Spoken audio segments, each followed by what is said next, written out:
Hello, નમસ્તે વિદ્યાર્થી મિત્રો.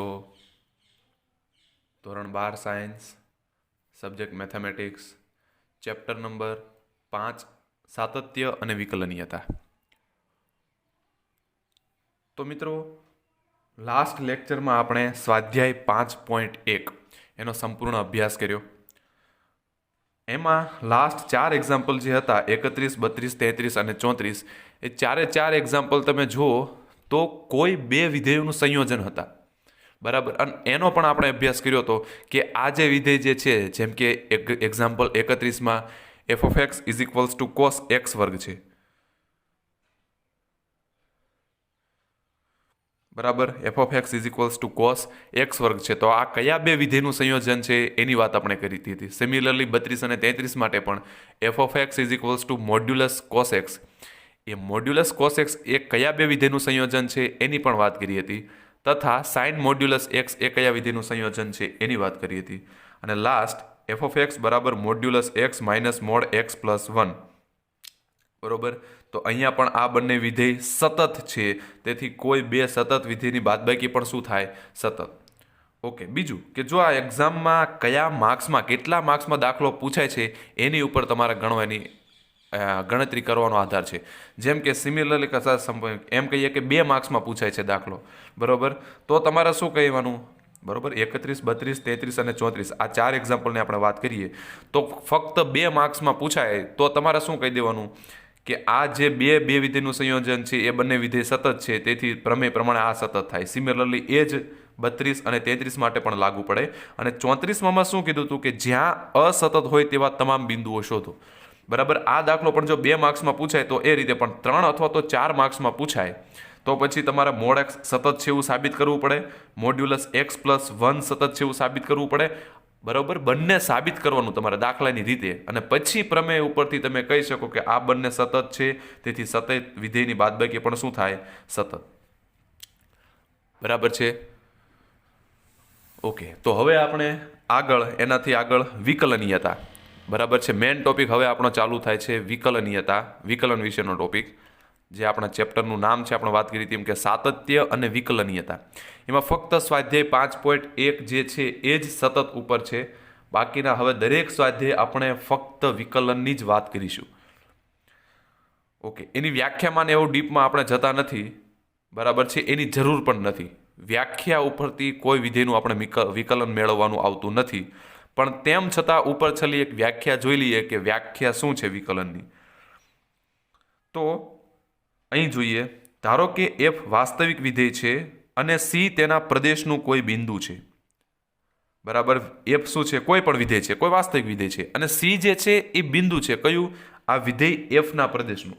બરોબર. જેમ કે આપણે જોઈએ તો તમારે કોઈ પણ તમે વિધેય લઈ લો વાસ્તવિક. બરાબર છે. વાસ્તવિક વિધેય તમે જે પણ લઈ લો, એફ કોઈ વિધેય હોય અને સી જે છે એના પ્રદેશનું કોઈ બિંદુ હોય. બરોબર છે. એફ ઓફ એક્સ કોઈ વિધેય છે. સપોઝ એફ ઓફ એક્સ બરાબર હું લઈ લઉં કોસ એક્સ વર્ગ.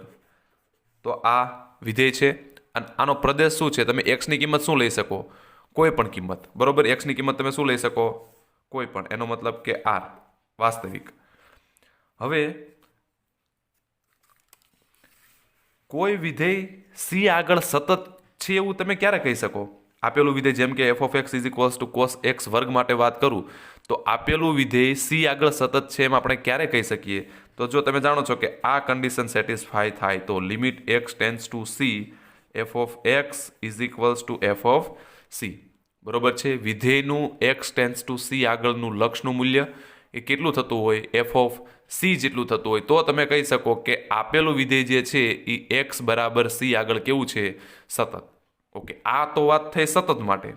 સિમિલરલી એ જ રીતે હવે વિકલન માટે પણ વાત થાય કે આપેલું વિધેય એક્સ બરાબર સી આગળ વિકલનીય છે તેવું ક્યારે કહેવાય?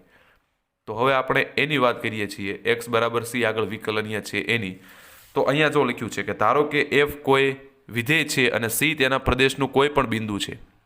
જો દર્શાવેલ લક્ષનું અસ્તિત્વ હોય તો એફનું સી આગળ વિકલિત આ રીતે દર્શાવાય. Limit H tense two 0 F of C plus H minus F of C upon H દ્વારા વ્યાખ્યાયિત કરાય. બરોબર, એને કેના વડે દર્શાવાય તો અહીંયા જો લખ્યું છે કે એફનું સી આગળનું વિકલિત એને તમે એફ ડેશ સી વડે પણ દર્શાવી શકો, અથવા તો d by dx of f of x, પછી અહીંયા લીટો કયા બે બિંદુ આગળ, તો કે એ આગળ હોય તો એક્સ બરાબર એ, બરાબર. હકીકતમાં એક્સ બરાબર એ નહીં પણ એક્સ બરાબર સી આવશે. આપણે સી આગળના વિકલનની વાત કરીએ છીએ એટલે એક્સ બરાબર સી દ્વારા દર્શાવાય છે. બરોબર, વ્યાખ્યાનો ખાસ એની જે ફોર્મ્યુલા છે એની વ્યાખ્યાની ખાસ જરૂર નથી, પણ એક વાત સમજો કે કોઈ વિધેય સી આગળ સતત છે એવું તમે ક્યારે કહી શકો કે જ્યારે આ કન્ડિશન સેટિસ્ફાય થાય ત્યારે. હવે કોઈ વિધેય સી આગળ વિકલનીય છે એવું તમે ક્યારે કહી શકો. અને બીજું કે સી આગળ વિકલનીય હોય તો એને કઈ રીતે દર્શાવાય, તો એને સી આગળ વિકલનીય હોય તો આપણે જોયું એને કઈ રીતે દર્શાવાય છે એફ ડેશ સી વાળા. બરોબર, એક તો આના વડે દર્શાવી શકો, ને બીજું કે ડી બાય ડીએક્સ ઓફ વિધેય F of x eight point x બરાબર સી. બરોબર, આ એની બે મેથડ છે.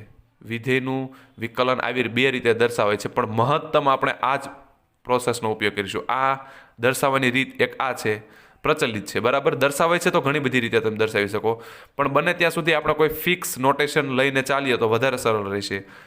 તો એફ ડેશ સી, બરોબર, એફ ડેશ સી એનો મતલબ કે વિધેયનું વિકલન, ડેશ એટલે વિકલન, બરાબર. ડેશ શું દર્શાવે? વિકલન. તો એફ ડેશ એક્સ, બરોબર, કોઈ વિધેય એફ ઓફ એક્સ હોય તો એનું વિકલન શું થાય? એફ ડેશ એક્સ થાય. બરાબર છે. અને એમ કહું કે આ વિધેયનું વિકલન પણ ક્યાં સી આગળ, તો એક્સની જગ્યાએ તમારે સિમ્પલ સી મૂકી દેવાનું, તો એફ ડેશ એસ. બરોબર, એટલે કોઈ પણ વિધેયના વિકલનને ડેશ વડે દર્શાવાય છે, એફ ડેશ સી વડે. બરોબર, સી બિંદુ કે આગળ કીધું હોય તો એફ ડેશ સી, એ બિંદુ આગળ કીધું હોય તો એક્સ એફ ડેશ એ. સિમ્પલ એક્સની જગ્યાએ જે પણ તમને બિંદુ આપ્યું હોય એક્સની જગ્યાએ તમારે એની કિંમત મૂકી દેવાની. બરાબર, એફ ઓફ એક્સના વિકલનને કેના વડે દર્શાવાય છે? એફ ડેશ એક્સ વડે. ઓકે, એનાથી આગળ વધીએ તો જો અહીંયા એની વાત કરી કે એફ ડેશ એક્સ, એનો મતલબ શું થયું કે વિધેયનું વિકલન. એફ ઓફ એક્સનું વિકલન એને કેના વડે દર્શાવે છે? એફ ડેશ એક્સ વડે. તો એની વ્યાખ્યા કંઈક આવા પ્રકારે છે કે limit H tense two 0 F of x plus H minus F of x upon H. બરાબર, હજુ પણ કહું છું આની વ્યાખ્યાનું ખાસ મહત્વ નથી, કારણ કે આની મદદથી આપણે વિકલન મેળવશું પણ નહીં. બટ વિકલનની તમે વાત કરો છો તો વિકલનનો તમારે પાયાનું થોડુંક એનો જે બેઝિક કન્સેપ્ટ છે એ સમજવો પડે. તો વિકલન જે છે ને એ હકીકતમાં સતત ઉપરથી જ આવેલું છે. એટલે કોઈ વિધેય જો સતત હોય તો એની પછી આગળ તમે વિકલનની વાત કરો. બરાબર છે. F dash S is equals two limit H tense two 0 F of x plus H minus F of x upon H દ્વારા વ્યાખ્યાયિત વિધેયને એફનું શું કહેવાય? વિકલિત કહેવાય. બરોબર, તમે 11માં જોઈને જ આવ્યા છો. લક્ષ અને વિકલન ત્યાં ચેપ્ટર હતું, ચેપ્ટર નંબર 13 આપણે. બરાબર, લક્ષ અને વિકલન. ત્યાં આપણે અમુક વિધેયોના વિકલનની વાત કરી હતી કે આ વિધેયનું વિકલન શું થાય, આ વિધેયનું વિકલન શું થાય. બસ એ જ તમારે જે લાસ્ટ વર્ષે આપણે વિધેયનું વિકલન જોયું છે એ દરેક વિધેયનું વિકલન તમને આવડવું જોઈએ. સપોઝ હું એમ કહું કે સાઇન એક્સનું વિકલન તો કોસ એક્સ, કોસ એક્સનું વિકલન માઇનસ સાઇન એક્સ, પછી 1 એક્સનું વિકલન માઇનસ 1 એક્સ સ્ક્વેર, પછી રૂટ એક્સનું વિકલન 1 એક્સ સ્ક્વેર, રૂટ એક્સનું વિકલન શું થાય? 1/2 રૂટ એક્સ. બરાબર, જે બેઝિક જે છે જેમ કે સાઇન એક્સ છે, ત્યારબાદ કોસ એક્સ છે, સિમિલરલી ટેન એક્સ છે, આ બધા શું છે? ત્રિકોણમિતીય વિધેયો. ટેન, પછી cot x, sec x, cosec x. બરોબર, આ બધા ત્રિકોણમિતીય વિધેયોના વિકલિત તમને આવડવા જોઈએ. પછી તો કે એક્સનું વિકલન શું થાય? 1. પછી 1/xનું શું થાય વિકલન? -1 એક્સ સ્ક્વેર. પછી કોઈ અચળ સંખ્યા લઈ લો, ધારો કે સી, 5, 6, 7 કોઈ પણ લઈ લો, તો અચળનું વિકલન હંમેશા શું થાય? 0. પછી રૂટ એક્સનું વિકલન શું થાય? 1/2 રૂટ એક્સ. બરોબર, આ બધા જે વિકલન આપણે ધોરણ 11માં ભણી ગયા છીએ એ દરેકે દરેક વિકલન જે પણ આપણે વાત કરી છે લાસ્ટ વર્ષે એ દરેક વિધેયનું વિકલન તમને ખાસ આવડવું જોઈએ, કારણ કે અહીંયા હવે એની વાત નહીં કરે. બરોબર, અહીંયા આ વિધેયનું વિકલન આવું થાય છે એવું કોષ્ટક નથી આપ્યું જે આપણે 11માં ભણી ગયા છીએ. અહીંયા આપણે ડાયરેક્ટ એક્ઝામ્પલ જ ગણવાના હશે વિકલનના. બરાબર, ઓકે. તો આ રીતે જે હોય એને શું કહેવાય, વિધેય એફનું વિકલિત. અને એને કેના વડે દર્શાવાય છે, તો એફ ડેશ એક્સ વડે. કોઈ પણ વિધેયના વિકલનને એફ ડેશ એક્સ વડે દર્શાવાય, અથવા તો એને ડી બાય ડીએક્સ વડે પણ દર્શાવાય છે. એનો મતલબ કે એફ ઓફ એક્સનું મારા વિકલન મેળવવું હોય તો એફ ઓફ એક્સ અને બહાર આવી રીતે લખવાનું ડી બાય ડીએક્સ. એનો મતલબ વિધેયનું વિકલન. અને વિકલનને ડેરિવેટિવ કહે છે એટલે એને ડી વડે દર્શાવે છે કે ડી બાય ડીએક્સ વિધેયનું વિકલન બે રીતે. બરાબર, એક તો એફ ડેશ એક્સ વડે આવી રીતે આપણે દર્શાવાય, બીજું એફ ઓફ એક્સ બાય અને વચાય એવી રીતે કે d by dx of f of x. બરાબર, ઓકે. આ બે મેથડ થઈ. અને જો એફ ઓફ એક્સ વિધેય બરાબર હું વાય લઈ લઉં તો હું બંને બાજુ ડેરિવેટિવ કરી દઉં, dy upon dx is equals to d f of x upon dx. બરોબર, એટલે ટૂંકમાં બંને બાજુ હું ડી વડે એક્સ વડે ડેરિવેટિવ કરી દઉં. બરાબર, પણ સામાન્ય સર્વસામાન્ય જે પ્રચલિત છે ને એ આ જ છે. કોઈ પણ વિધેયનું વિકલન એટલે એને સામાન્ય રીતે એફ ડેશ એક્સ વડે દર્શાવાય. અને આ વિકલિત, બરોબર, જો જેમ કે અહીંયા હું એમ કહું કે સાઇન એક્સનું વિકલન શું થાય છે, કોસ એક્સ. બરોબર, તો સાઇન એક્સનું વિકલન કોસ એક્સ થાય છે. આ તો કોસ એક્સ છે ને એને સાઇન એક્સનું શું કહેવાય, વિકલિત કહેવાય. શું કહેવાય, વિકલિત. એ જો અહીંયા કીધું છે,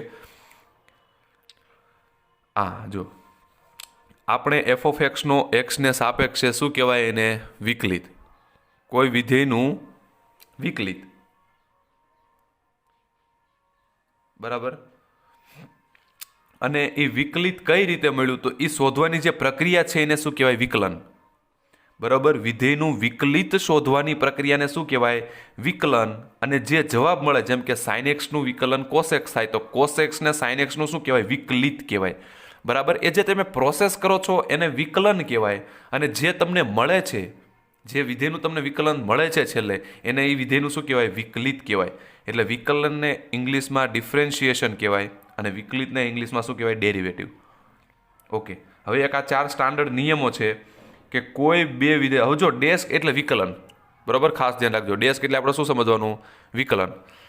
એટલે કોઈ પણ બે વિધેયનો સરવાળો હોય અને એનું વિકલન મેળવવું હોય તો તમે અલગ અલગ ભાગ પાડી શકો. એનો મતલબ પહેલાં બંનેનું વિકલન કરો પછી સરવાળો કરો. એ જ વાત બાદબાકી માટે પણ લાગુ પડે. બરાબર, કોઈ પણ બે વિધેય હોય, એ 4 નિયમ ખાસ અગત્યના છે. એમાં સરવાળો બાદબાકી વાળો તો ઇઝી છે, ગુણાકાર અને ભાગાકારમાં ખાસ ધ્યાન રાખવાનું. બરાબર, જો એની વિગતવાર વ્યવસ્થિત આપણે અભ્યાસ કરીએ તો એ 4 નિયમ આ પ્રકારે છે કે કોઈ પણ બે વિધેય હોય, જેમ કે હું એમ કહું કે એક વિધેય છે એફ ઓફ એક્સ અને બીજું વિધેય છે જી ઓફ એક્સ. એ બંનેના સરવાળાનું તમારે વિકલન મેળવવાનું હોય, એનો મતલબ આખા વિધેયનું વિકલન. તો આમાં તમે અલગ અલગ વિકલન આપી શકો, સરવાળો હોય ત્યારે. એનો મતલબ કે f dash x plus g dash x લખી શકો. એ જ રીતે બાદબાકી હોય, સપોઝ કે f of x minus g of x. તો અહીંયા પણ તમે શું લખી શકો, ડેશ, આ ડેરિવેટિવ છે એને તમે અલગ અલગ આપી શકો. એનો મતલબ f dash x minus g dash x. એટલે કોઈ બે વિધેયનો સરવાળાનું વિકલિત મેળવવું હોય તો અલગ અલગ વિકલિતનો સરવાળો તમે કરી શકો.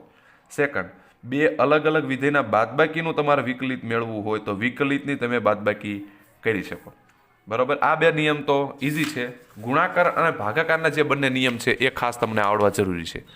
બરાબર, એની વાત કરીએ ગુણાકાર અને ભાગાકારના નિયમની, તો એ નિયમ કંઈક આ પ્રમાણે છે કે કોઈ બે વિધેયનું ગુણાકાર હોય, જેમ કે એફ ઓફ એક્સ, એક વિધેય છે એફ ઓફ એક્સ, બીજું વિધેય છે જી ઓફ એક્સ. એ બંને વિધેયના ગુણાકારનું તમારે વિકલિત મેળવવું હોય તો નિયમ આવો છે કે પહેલું વિધેય એમના એમ, બીજાનું વિકલન વત્તા બીજું વિધેય એમના એમ, પહેલાનું વિકલન.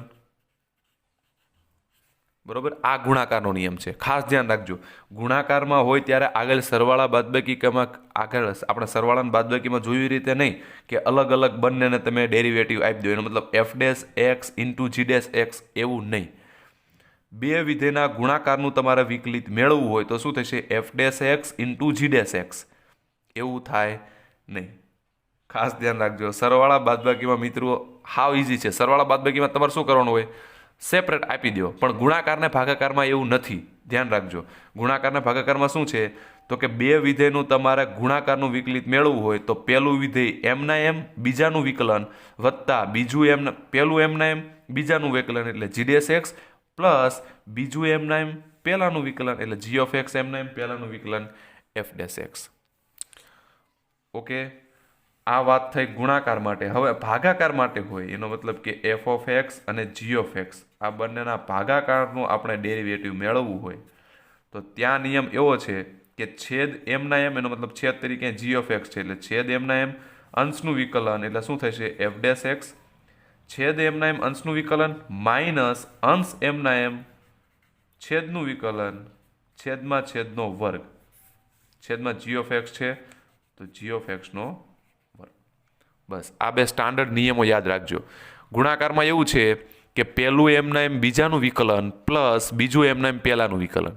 આ વાત થઈ ગુણાકારની. બીજું કે ગુણાકાર હોય તો સરવાળો આવે છે, ભાગાકાર હોય તો બાદબાકી આવે. બરાબર. અને ભાગાકાર માટે જો વાત કરીએ તો છેદ એમના એમ એનો મતલબ જી ઓફ એક્સ એમના એમ અંશનું વિકલન માઇનસ અંશ એમના એમ છેદનું વિકલન છેદમાં છેદનો વર્ગ એટલે જી ઓફ એક્સનો વર્ગ. એટલે આપણે ગોખવાનું નથી, આવી રીતે તમારે શાબ્દિક યાદ રાખવાનું. ગુણાકાર માટે વાત હોય ત્યારે પહેલું એમના એમ બીજાનું વિકલન પ્લસ બીજું એમના એમ પહેલાનું વિકલન. જ્યારે ભાગાકાર માટે વાત આવે ત્યારે શું કરવાનું? બે વિધેયના ભાગાકારની વાત આવે ત્યારે તો કે છેદ એમના એમ અંશનું વિકલન માઇનસ અંશ એમના એમ છેદનું વિકલન છેદમાં છેદનો વર્ગ. બરોબર. એટલે આ તો બંને ખાસ ધ્યાન રાખજો ગુણાકાર માટે. બરોબર. ગુણાકાર માટે અને ભાગાકાર માટે કોઈ બે વિધેયના ગુણાકારનું તમારા ડેરિવેટિવ મેળવવું હોય અથવા તો કોઈ બે વિધેયના ભાગાકારનું તમારે ડેરિવેટિવ મેળવવું હોય તો આ રીતે ગણાશે. બરાબર. તો એમાં આગળ જોઈએ. હવે તો અહીંની આપણે વાત કરી લીધી એક બે વિધેયના સરવાળા બાદબાકીનું વિકલન ગુણાકારનું હોય ત્યારે જુઓ અહીંયા પહેલા વિધેયને યુ બીજું વી છે એટલે યુ અને વીનું ડેરિવેટિવની વાત કરી તો અહીંયા ઉલટું આપ્યું છે. પાછળ એમ લખ્યું છે જો પહેલું એમના એમ બીજાનું વિકલન પ્લસ બીજું એમના એમ પહેલાનું વિકલન. અને ભાગાકાર માટે પણ એ જ રીત છે છેદ એમના એમ અંશનું વિકલન માઇનસ અંશ એમના એમ છેદનું વિકલન છેદમાં છેદનો વર્ગ. બરોબર. નીચેનું કોષ્ટક કેટલાક પ્રચલિત વિધેયોના વિકલિતો દર્શાવે છે જે આપણે ધોરણ 11માં જોઈ ગયા છીએ એની જ વાત છે કે એક્સની એન ઘાત હોય તો એનું વિકલન શું થાય? ઘાત આગળ ઘાતમાં એકનો ઘટાડો. એટલે એક્સની એન ઘાત હોય તો ઘાત આગળ આવશે એન ઘાતમાં એકનો ઘટાડો એટલે એનની જગ્યાએ એન માઇનસ વન. એટલે એક્સની એનની ઘાત જગ્યાએ એનું વિકલન શું થાય? એન એક્સની એન માઇનસ વન. પછી સાઇન એક્સનું વિકલન શું થાય? કોસ એક્સ થાય. કોસ એક્સનું વિકલન માઇનસ સાઇન એક્સ થાય. ટેન એક્સનું વિકલન સેક વર્ગ એક્સ થાય. બરાબર. તો આ કોષ્ટક તો ફક્ત અહીંયા તો જો કે 4 જ વિધેયની વાત કરી છે. બરાબર. પણ ધોરણ 11માં તો આપણે ઘણા બધા વિધેયની વાત હતી. ઓકે. અને આ લેક્ચરમાં હું તમને પીડીએફ જે સેન્ડ કરું એમાં ફરીથી એ જે દરેક વિધેયનું વિકલિત છે એનો તમને હું ફોટો મોકલી દઈશ. બરાબર. વ્યવસ્થિત બધા વિધેયોનું વિકલિત યાદ રાખજો. પ્રમેય 3 જોઈએ. જો સાબિતી કરવાનું નથી, ખાસ ખાલી એનું સ્ટેટમેન્ટ જોઈએ કે જો વિધેય એફ એ બિંદુ સી આગળ વિકલનીય હોય તો તે બિંદુ સી આગળ સતત પણ છે. બરાબર. શું કહેવા માંગે છે? આપણે એની પ્રૂફ એની સાબિતીમાં નથી જવું પણ આપણે પહેલાં જોયું વિધેય સતત અને વિકલનની વાત કરી. અત્યારે પહેલાં આપણે જોયું કોઈ વિધેય સતત ક્યારે થાય એની વાત કરી અને અત્યારે જોઈએ છીએ કોઈ વિધેય વિકલનીય ક્યારે હોય એની વાત કરી. તો જો કોઈ વિધેય વિકલનીય હોય ને તો એ સતત હોય જ. ઉલટું. બરાબર. જો કોઈ વિધેય વિકલનીય હોય તો એ સતત હોય જ. પણ આમ સાચું નથી કે સતત હોય તો વિકલનીય હોય જ એવું જરૂરી નથી. વિકલનીય હોય તો સતત હોય જ. બરાબર છે. જો વિધેય વિકલનીય હોય તો વિધેય સતત હોય જ પણ સતત હોય તો વિકલનીય હોય જરૂરી નથી. એટલા માટે પ્રમેય 3 એવું કહે છે કે જો વિધેય એફ એ બિંદુ સી આગળ વિકલનીય હોય તો તે બિંદુ સી આગળ સતત થશે. વિકલનીય હોય તો સતત થાય. ખાસ ધ્યાન રાખજો. અત્યારે પહેલા આપણે સતત જોયું તો પછી વિકલનીય જોયું. તો કોઈ વિધેય વિકલનીય હોય તો સતત થાય, વિકલનીય હોય તો સતત થાય. બરાબર. વિકલનીય હોય તો સતત થાય પરંતુ સતત હોય તો વિકલનીય થાય જ એવું જરૂરી નથી. થાય પણ ખરું, ના પણ થાય. બરાબર. તો એક આ ફક્ત પ્રૂફ તરીકે યાદ રાખજો. એની ઇમ્પોર્ટન્ટ નોટ તરીકે વિકલનીય હોય તો સતત થશે. બરાબર. ત્યારબાદ આગળ જોઈએ. ઉપપ્રમેય એવું છે કે પ્રત્યેક વિકલનીય વિધેય સતત હોય, એની જ વાત કરી આપણે. આપણે આગળ શું જોયું? વિકલનીય હોય સતત થાય જ. એનો મતલબ જે વિધેય વિકલનીય હોય એ સતત થાય જ. એટલે ઉપપ્રમેય એવો કહે છે કે પ્રત્યેક વિકલનીય વિધેય કેવું હોય? સતત હોય. વિકલનીય હોય તો સતત થશે. ટૂંકમાં તમારે આ જ યાદ રાખવાનું છે. બરાબર. ત્યારબાદ જોઈએ સંયોજિત વિધેયનું વિકલિત. હવે તમે સપોઝ જો અહીંયા આપણે ઉદાહરણ તરીકે લઈએ, ઉદાહરણ એમાં લીધું છે f(x) બરાબર 2x + 1 ની 3 ઘાત. બરોબર. વિધેય તરીકે શું છે? 2x + 1 આખાની 3 ઘાત. મારે આ વિધેયનું વિકલિત મેળવવું છે તો શું થશે? d/dx of f(x). બરોબર. x ની સાપેક્ષે વિકલન મેળવવું છે એટલે બંને બાજુ d/dx વડે એનું વિકલન મેળવવું. તો d/dx of f(x) is equals to d/dx of 2x + 1 આખાની 3 ઘાત. બરાબર. હવે આનું મારે વિકલન મેળવવું છે. તમારી જોડે બે રીત છે. એક તો x + y ના ઘન વાળું સૂત્ર વાપરો અને આનું સાદુરૂપ આપી દો. પહેલા તો 2x + 1 આખાનો ઘન છે, એમાં a + b ના ઘનનું એટલે શું થશે? a ઘન + b ઘન + 3ab કૌંસની અંદર a + b. આ સૂત્રનો ઉપયોગ કરીને આ વિધેયનું તમે સાદુરૂપ આપો અને પછી વિકલન કરો. અથવા તો એવું ના કરવું હોય, જો અહીંયા હા ઓકે, અહીંયા એ રીતે કર્યું છે 2x + 1 આખાની 3 ઘાત. તો એનું જો વિકલન કર્યું એટલે એનો ઘન + બીનો ઘન + 3ab કૌંસની અંદર a + b. એટલે આનું એ સાદુરૂપ આપ્યું. હવે આનું વિકલન કરવું છે તો 8. હવે અહીંયા મારે વિકલન કરવું છે તો આ d/dx ને અંદર ગુણી દો. બધાનું વારાફરતી વિકલન કરી દો. આનું વિકલન શું થાય? 3 આગળ આવશે એટલે 8 તેરી 24 x ની 2 ઘાત. અહીંયા તો અહીંયા 2 આગળ આવશે, ઘાતમાં 1 નો ઘટાડો એટલે 2 ની જગ્યાએ 1 એટલે 12 × 24x. અહીંયા 6x નું વિકલન, તો x નું વિકલન શું થાય? 1 એટલે આ 6 અને 1 અચળ છે, અચળનું 0 એટલે આ વિધેયનું વિકલન શું થઈ ગયું? આ. બરાબર. પછી અહીંયા ખાલી એક સ્ટેપમાં શું કર્યું છે? 6 કોમન કાઢ્યા છે, પણ એ કાઢવું જરૂરી નથી.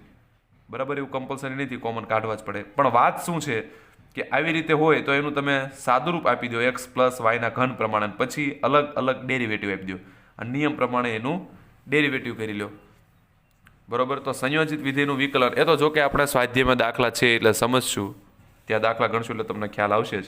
પછી પ્રમેય 4 છે સાંકળનો નિયમ. બરોબર. Chain rule. સાંકળ એટલે ચેઇન, નિયમ એટલે રૂલ. ચેઇન રૂલ કહેવાય છે. બરોબર. સાંકળના નિયમની રીતે પણ આપણે દાખલા ગણીશું, પણ બેઠી આ રીતે નહીં. બરોબર. આ રીતે દાખલા થોડાક તમને કોમ્પ્લિકેટેડ લાગશે. એની કરતાં આપણે બેસ્ટ, એની કરતાં પણ ટૂંકી રીત છે એ રીતે વધારે ગણીશું. જેમ કે એ જ આપણે ઉદાહરણ 21માં જોઈએ. જો ઉદાહરણ 21 એવું છે કે f(x) = sin x² દ્વારા વ્યાખ્યાયિત વિધેયનું વિકલિત શોધો. વિધેય શું આપ્યું છે તમને? f(x) બરાબર sin x². હવે જો આમાં તમે સાંકળનો નિયમ વાપરો ને એટલે તમારે વિધેયની કિંમત કંઈક ધારવી પડે. જેમ કે અહીંયા જો sin x² માં આ sin x² છે, બે વિધેયનું સંયોજન છે, sin x અને x². એમાં એક વિધેય તરીકે હું t લઈ લઉં. બરાબર છે. અને પછી ચેઇન રૂલ વાપરીને એનું ડેરિવેટિવ મેળવું, જે થોડુંક કોમ્પ્લિકેટેડ છે, અઘરું પડશે. બરાબર. પણ એ જ દાખલો તમે બીજી રીતે પણ ગણી શકો અને આપણે આ બીજી રીતે જ ગણશું દરેક દાખલા. એકદમ શોર્ટ મેથડ. બરાબર. વિધેય તમને અહીંયા શું આપ્યું છે? જો વિધેય આપ્યું છે sin x². f(x) = તમને વિધેય આપ્યું છે sin x². આ વિધેયનું મારે ડેરિવેટિવ મેળવવું છે એટલે d/dx of f(x). બરોબર. બંને બાજુ d/dx લઈ લઉં. d/dx of sin x². Okay. હવે તમે આમ જુઓ તો આ વિધેય કયું થાય છે? આમ sin થીટા આના x² ને તમે થીટા કહી દો તો આ sin થીટા ટાઈપનું થઈ ગયું, sin થીટા. બરાબર છે. તો sin થીટાનું વિકલન શું થાય છે? cos theta. તો એનો મતલબ અહીંયા sin x² છે એનું વિકલન શું થશે? cos x² થશે. પણ ધ્યાન રાખજો, sin થીટાનું વિકલન cos થીટા થાય, પણ એનો મતલબ કે sin x નું વિકલન cos x થાય, પણ અહીંયા x નથી, અહીંયા શું છે? x². બરાબર છે. તો x² છે એનું મારે ફરીથી પાછું ડેરિવેટિવ કરવું પડે. એનો મતલબ કે d/dx of x². બરાબર છે. મારે આ પાછળ જે છે એનું પણ ફરીથી પાછું ડેરિવેટિવ કરવું પડે.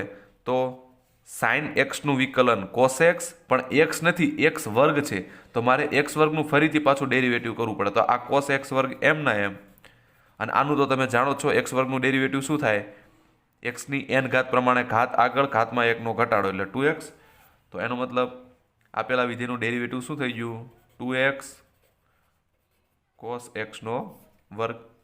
બરોબર. આપેલું જે વિધેય છે f(x), એને જો આવી રીતે પણ દર્શાવે f'(x). બરોબર. આ બેસ્ટ રીત છે ડી બાય ડીએક્સ ઓફ લખવું એની કરતાં વિધેયના ડેરિવેટિવને એફ ડેશ એક્સ વડે દર્શાવાય.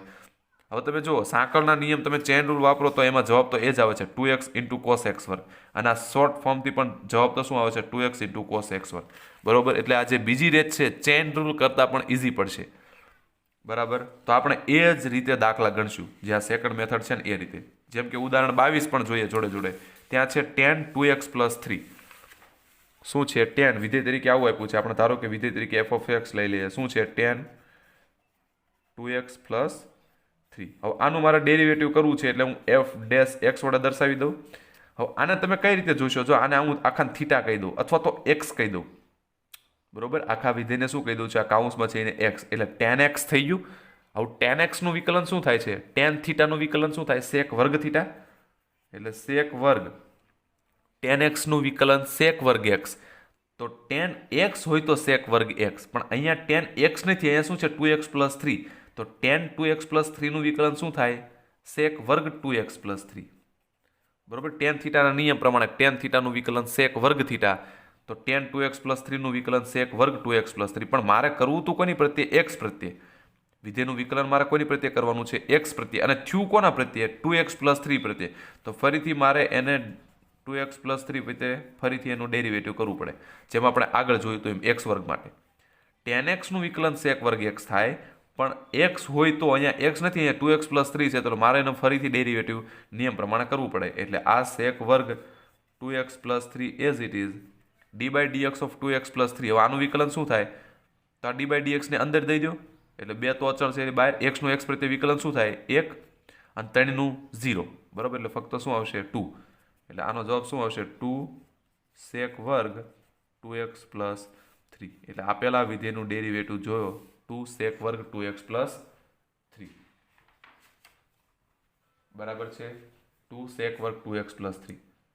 એ જ રીતે ઉદાહરણ 23 જોઈએ. જો તમે જોઈ શકો છો ખૂબ નાના નાના દાખલા છે. તમારે ફક્ત એ જ જોવાનું કે વિધેય કયું છે, કરવું તું x પ્રત્યે અને થયું 2x પ્લસ 3 પ્રત્યે, એનું પાછું ફરીથી ગુણી દો. હજુ એક જોઈએ ઉદાહરણ 23 માં રકમ જો આવી છે sin ઓફ cos x વર્ગ. sin ઓફ cos x વર્ગ. ઓકે, હવે આનું વિકલિત મેળવીએ. તો આને હું કહી દઉં f ઓફ x. તો આનું વિકલિત એટલે એને f ડેશ x વડે દર્શાવાય. હવે sin થીટાનું વિકલન જો આના કાઉન્સમાં થીટા તરીકે વિચારીએ કો, આપણે x તરીકે વિચારીએ, sin x તરીકે વિચારીએ કો આખા કાઉન્સને, તો sin x નું વિકલન શું થાય? cos x. પણ x તરીકે અહીંયા તમને શું આપ્યું છે? cos x નો વર્ગ. sin x નું વિકલન cos x થાય, પણ અહીંયા x નથી, હકીકતમાં શું છે? cos x નો વર્ગ. એટલે એનું મારે ફરીથી પાછું ડેરિવેટિવ કરવું પડે cos x ના વર્ગનું. ઓકે, એટલે આ cos ઓફ cos x વર્ગ એઝ ઇટ ઇઝ. હવે ફરીથી આનું ડેરિવેટિવ કરો તો આ પાછું કેવા પ્રકારનું થઈ ગયું? જો આ cos x, અહીંયા પણ આખાના તમે આમ cos x તરીકે વિચારીએ કો x વર્ગને. હવે cos x નું વિકલન શું થાય પાછું? cos x નું વિકલન માઇનસ sin x. બરોબર, cos થીટાનું વિકલન માઇનસ sin થીટા, તો cos x નું વિકલન માઇનસ sin x.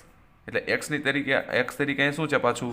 x વર્ગ. એટલે મારે પાછું x વર્ગનું ફરીથી ગુણવું પડે d by dx of x વર્ગ. તો આ cos ઓફ cos x વર્ગ એઝ ઇટ ઇઝ, આ માઇનસ sin x વર્ગ એઝ ઇટ ઇઝ. હવે x વર્ગનું વિકલન પાછું શું થાય? x વર્ગનું, તો કે ઘાત આગળ, ઘાતમાં 1 નો ઘટાડો, 2 આગળ આવી ગયા x, 2 ની જગ્યાએ 1. બરાબર, તો આ શું થઈ ગયો? જવાબ આપણો 2x. આગળ અહીંયા જો માઇનસ આવે એટલે માઇનસ આગળ લઈ લઈએ, 2x cos of cos x નો વર્ગ ઇન્ટુ sin x વર્ગ. બરોબર, તો આપેલા વિધેયનું વિકલન શું થઈ ગયું? f dash x is equals two આ રીતે. એટલે સિમ્પલ કશું નથી કરવાનું. sin x તરીકે વિચારો, એનું વિકલન કરો, પણ કરવું તું x પ્રત્યે, થયું આના પ્રત્યે, એટલે એનું પાછું ફરીથી ગુણો, એનું પાછું નિયમ પ્રમાણે કરો. કરવું તું આના પ્રત્યે, થયું આના પ્રત્યે, એટલે ફરીથી પાછું એની પ્રત્યે ગુણો. બરોબર, તો આપણે આની ઉપરથી હવે સ્વાધ્યાય 5.2 જે છે એનો અભ્યાસ કરીશું. બરોબર, ઉદાહરણ 21, 22 અને 23 આ ત્રણેય જોઈ લીધા. નેક્સ્ટ લેક્ચરમાં આપણે સ્વાધ્યાય 5.2 વિશે અભ્યાસ કરીશું. તો અહીં સુધી રાખીએ મિત્રો. નેક્સ્ટ લેક્ચરમાં આપણે સ્વાધ્યાય 5.2 નો અભ્યાસ કરીશું. ત્યાં સુધી આવજો.